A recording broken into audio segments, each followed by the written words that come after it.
Hey y'all, welcome to the Life in Raleigh channel. If you're exploring the possibility of relocating to the Raleigh area or anywhere within the Raleigh area, I'm Brandy Nemergut, your connection to all things real estate and all things Raleigh.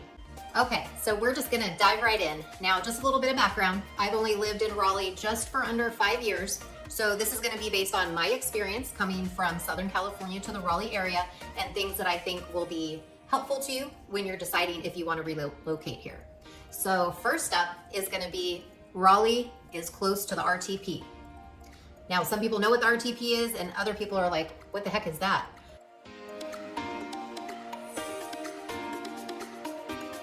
Raleigh is a city with a small town feel. And one of the great things about Raleigh is it's within 30 minutes of the RTP, which stands for Raleigh Triangle Park. And the reason why they call it the Triangle, that's the AKA name, is because if you were to draw a line on a map between Raleigh, Durham, and Chapel Hill, it would actually make a triangle. So within that triangle, it's approximately, here's the fun fact of the day, approximately 7,000 acres, and some of the top companies are there. There's jobs anywhere from science to tech companies to government to academic institutions. There's startup companies. So when a lot of people relocate here, that's where the bulk of a lot of people commute to. So one of the great things about Raleigh is not only is Raleigh 30 minutes away from the RTP, but the surrounding cities as well are gonna include, you have Apex, Cary, Holly Springs, Durham, Wake Forest, Chapel Hill. So if you're living, within those cities, it's gonna be a pretty easy commute for you to get to your job.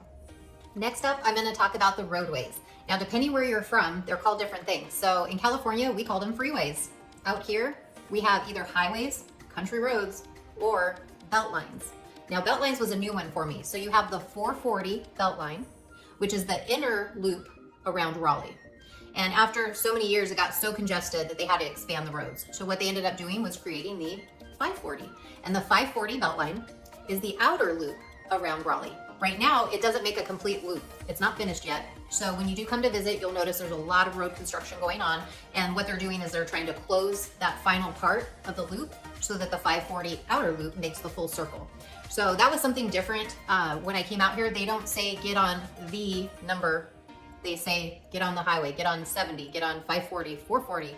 And in California, we'd say it's off of the 495. It's off of the 5.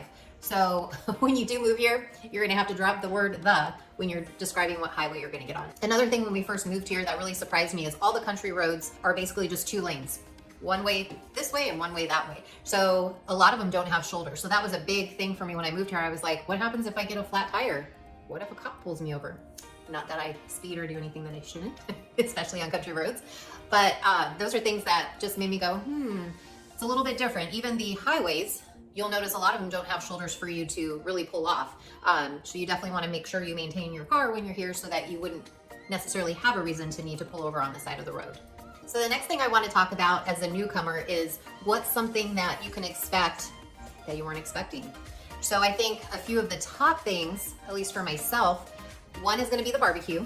The barbecue, if you're used to red sauce barbecue, out here it's vinegar based. And they take their vinegar based pretty serious. So if you like vinegar based, you're gonna love it. But if not, it is something to get used to. Or you can do what I do, and I find the places that people are from another area and they've brought the red sauce here. Don't tell the locals. Another thing that was really surprising for us when we moved here is you can't buy alcohol at the grocery store. Now you can buy beer and wine, but if you wanna buy the hard stuff, vodka, rum, anything like that, you actually have to go to a liquor store. And out here they're called ABC stores. Now, I'm not sure what ABC stands for, unless it's ABC 1, 2, 3, it's time for a drink. But I found that very different. You can't just walk in and get whatever you want, like going to Costco or the grocery store. The first time I asked, they acted like I was a crazy person. And they were like, ma'am, you gotta go to the ABC store. And I'm like, what? ABC? So that is something to get used to. The other thing is if you do wanna buy hard alcohol, they don't sell alcohol on Sundays. So the ABC stores are closed on Sundays. Another thing, if you're planning to have a nice party with a lot of friends and you need to buy a lot of hard liquor, you can't buy it all at once from the same ABC liquor store. They actually have a limit on how much they'll allow you to buy at once each day. So those are a few things that you'll be frustrated a little bit when you first get here or a little bit confused, like what is going on? But after a while, you just get used to it and you're like, oh yeah, okay, I'm going to the grocery store. Now I need to go to the liquor store, etc., etc. So just a couple little fun facts for you there. Now, I almost forgot to mention some of the fun and probably different kinds of foods that you can try when you're out here. Now, out here, we're known for our Southern comfort food. So you're gonna have some of the best mac and cheese you've ever tried, but a few things that some people may not be used to are things like collards. Collard greens are absolutely divine. Just don't tell my husband I use that word divine. He'll be like, and we have a really fun soda here. It's called cherry wine. Now, even though it has the word wine in it, there is no alcohol in it. It's actually kind of like a cherry Coke, and it's super delicious. So definitely try one or pick one up for your kids to try. Now, if you're a tea lover like myself, make sure you ask for unsweet tea if you do not like sugar in your tea, or you want to control the amount of sugar in your tea. Because out here, if you order a tea, it's going to be sweet, like tooth aching sweet. So if you love that, just order a regular tea. If you don't, make sure you say unsweet, and you'll probably have to say it a couple of times. And half the time you'll still get a sweet tea because everybody loves their sweet tea here. And the other thing is going to be grits. There are so many fabulous restaurants that make different spin-offs with grits, like shrimp and grits. And absolutely, I mean, one of my favorite things, I eat grits almost daily for breakfast. Again, it's kind of like cream of wheat, but a grittier substance. I'm a grit lover, not a cream of wheat lover. You'll have to let me know which one you are. But the other thing is hush puppies. Now, funny name, but hush puppies are just this crunchy little batter. I think it's cornmeal, but it is so good, but obviously so not good for you. And then lastly, I can't not continue without bringing up Bojangles. Bojangles is basically like its own institution out here. And if you're not sure what it is, in a nutshell, it is chicken and biscuits, some really delicious chicken, and the biscuits are addicting. And they even have a bowberry biscuit that is blueberry biscuits. It's baked inside the blueberries, and then they put all this icing on top of it, and it just like melts and oozes everywhere. My daughter absolutely loves those. So those are once in a sweet treat because they are super addictive and again, not good for you. But in the South, we have a lot of things that are not good for you, but they taste really well. So when you're out here looking, definitely check out a few of those foods and see if you'll add something new to your palate. Next up, let's talk about the schools. I know this is a hot topic, especially when you're relocating here. Now, a misconception that a lot of people have is, I wanna say move to this community, and once I buy a home or rent a home in this community, my child is gonna go to this school. When in fact, that's not what we're seeing right now. So a few different factors. They do cap off the schools, so once they're capped, your child's gonna go to an overflow school. So just because you're in a certain community does not guarantee that your child is gonna get in there. And then another thing that happens sometimes is sometimes they rezone neighborhoods. Now I have a client that lives in a particular neighborhood. Half the street goes to one high school, the other half goes to the other high school, and this was just rezoned last year. So of course, that can cause a lot of friction, a lot of upset parents. So just be prepared. Just because you're relocating to a certain community does not guarantee your child in that school, or that there's not gonna possibly be rezoning later on. Now, a question I get asked a lot by clients is what kind of schools do you have? So we have private schools, charter schools, magnet schools, and of course, public schools. Now we have two different schedules out here. We have your traditional school, which starts in late August until about June. And then you have the typical about 10 weeks of summer off. And then you have year-round school. Now year-round school has 4 tracks. There's always gonna be 3 tracks on at any given time. And what they do is they break it down throughout the school year where you have 9 weeks on, and then you're gonna have 3 weeks off for a break. So a lot of people prefer the traditional just because it mixes it up, gives their children a break to breathe. It is also nice if you like to do little mini vacations. We like to run and, we call them staycations in our backyard within a few hours. So if you have that kind of lifestyle, you'll definitely appreciate it. Now, if you work and you're like, hey, I can't get away every 9 weeks, I don't have 3 weeks off, what do I do with my kids? So if either 1, they're not old enough to stay home and do something on their own, or 2, you just want to keep them active and involved in something in the community, we do have sports programs, we have YMCAs. I know my daughter does gymnastics camp, they have a dance camp, and then even some places like Urban Air, they have, trampolines that you bounce, they have these really cool rock climbing walls, and then they even have like these really cool zip lines. So my daughter absolutely loves going to that camp. And even some of our fitness places like Lifetime Fitness, they have kid camps there as well. So they're very affordable, and it's just, you start to get used to it and divide the time between what the kids are gonna do and how much maybe they're gonna stay at home with you. So those are gonna be the 2 different schedules that you see as far as schools, both year-round and traditional.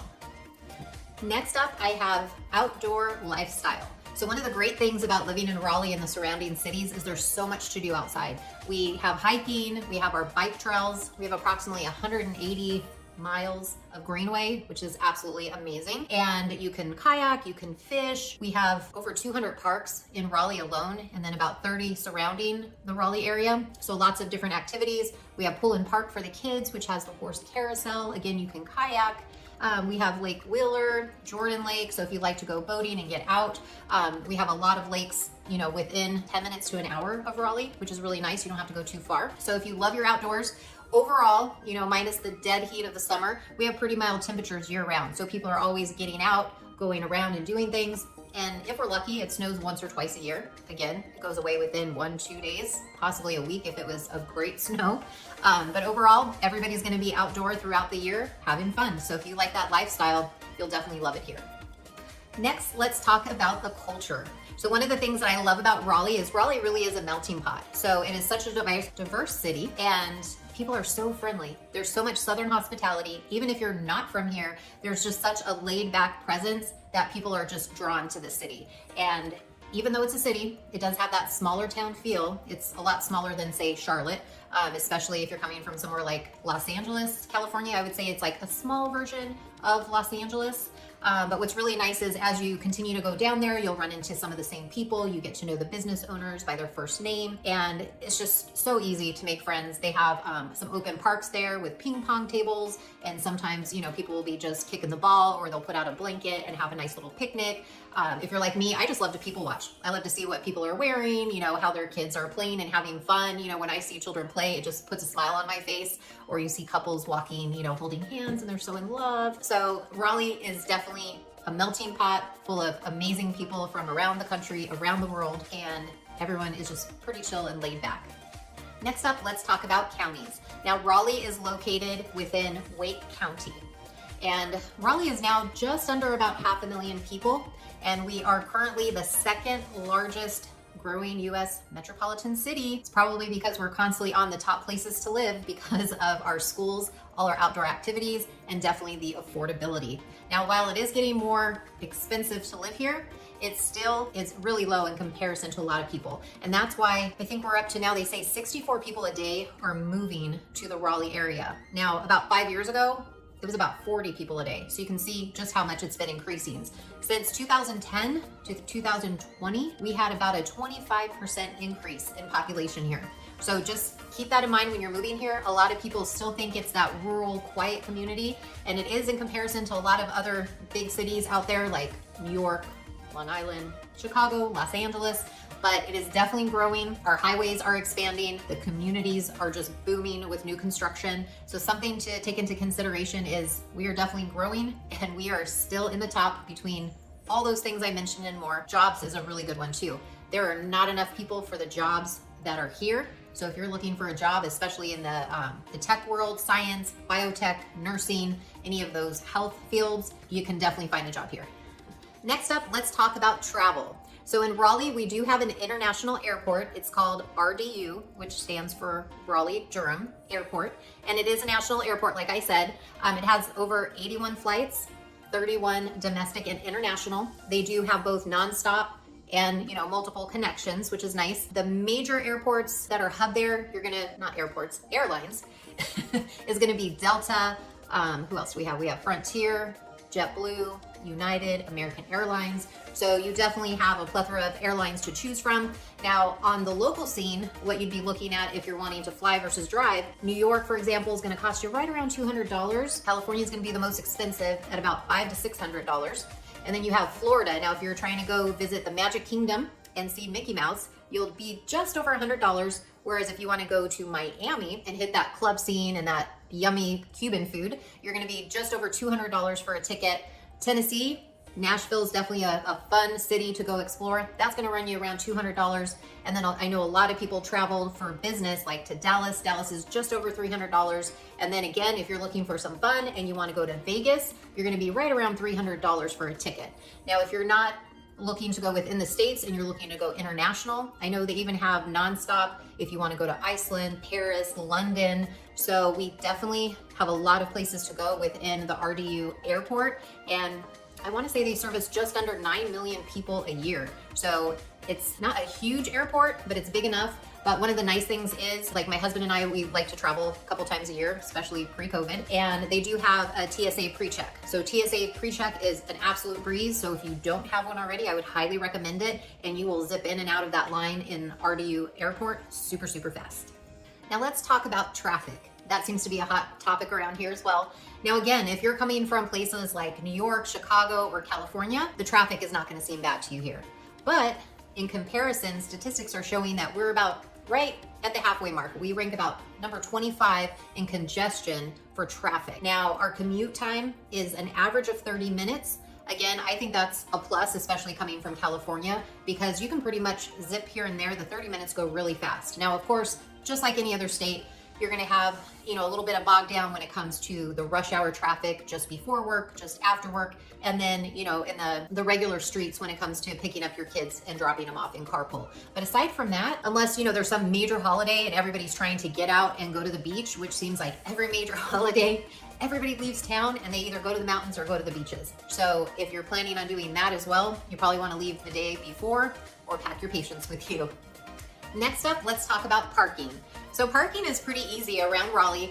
The few nice things about parking is you have free parking on the street. You also do have metered parking. Now, you will need to know how to parallel park. So if you don't already know how to do that, make sure you practice. But the good news is if you can't, I've definitely improved and gotten better, especially when there's that one spot that you want right up front. But we do have parking garages as well, or we have valet. So if you don't even want to mess with it and you're going out to dinner, most nice restaurants have valet parking available to them, as well as hotels if you're going into a hotel restaurant, or there's parking garages everywhere. Some do free time after a certain hour or on weekends. If not, they do X amount per hour. But I don't find it difficult to park around Raleigh. I mean, we have a lot of options, which makes it really nice. And then it's a very walkable city. And we also have the rentable bikes and those little, what are they called, scooters? And so you can actually pick them up and zap your little card and then zip wherever you're trying to go to, shop, park, restaurant, and then you just drop it there and leave it. And then the next person can do the same thing, which is really, really cool. Next up, let's talk about wildlife and our little fur babies. So is this a dog-friendly city? Yes, it's most definitely a dog-friendly city. So we have a lot of dog parks. A lot of them break them up between small dogs and big dogs, and others just have it wide open for any dog that wants to run around and have fun. And it's a great way to have your fur babies meet new friends, and then for yourself to also meet new friends. And typically with the dog parks, they also have the kid parks right there too, so you can split, conquer, and divide with your partner if you want between the kids and the dogs. Or if not, you have one or the other. So definitely a dog-friendly city. And wildlife, we have so much wildlife, and you could be driving. I remember I got up at 5 a.m. one morning to go work out, and just as I was turning the street, I had to stop because I was like, am I really seeing that?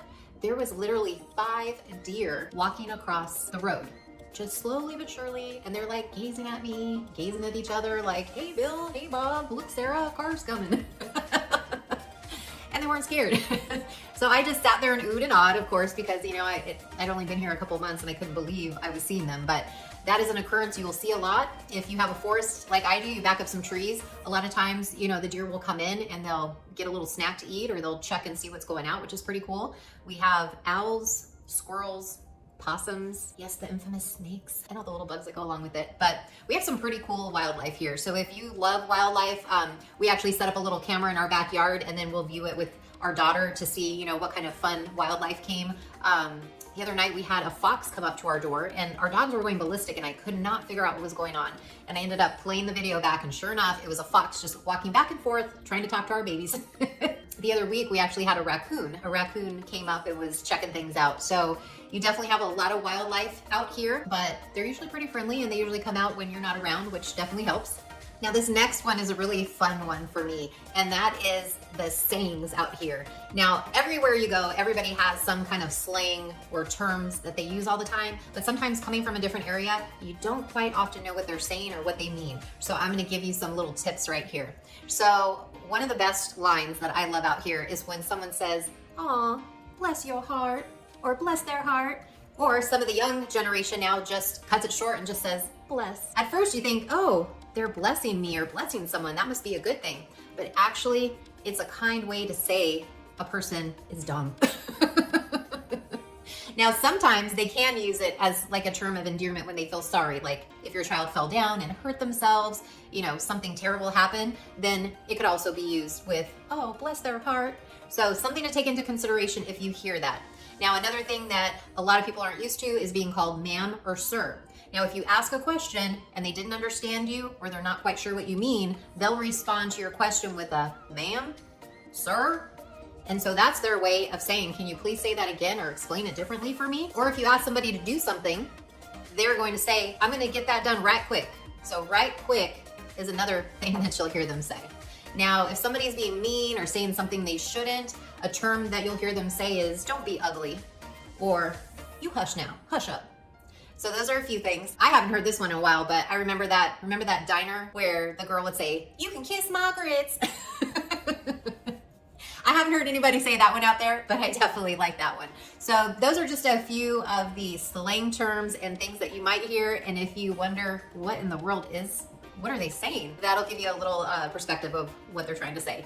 So there you have it. I know we covered a lot of information today, but we focused on the 15 things that you'll want to know before relocating to Raleigh. Now, I know this place is a huge place. There's only a few things that we need to know if you're considering moving here. What kind of lifestyle are you looking to live? Where are you going to work? What does your commute look like? What type of home and community do you want to live in? What are things that you like to do? What are things that you don't like? So in order to be able to help you, you'll just have to reach out to us. Give me a call, shoot me a text, send me an email. However you want to get a hold of me, I got your back when relocating to Raleigh, North Carolina. Till next time, see y'all later.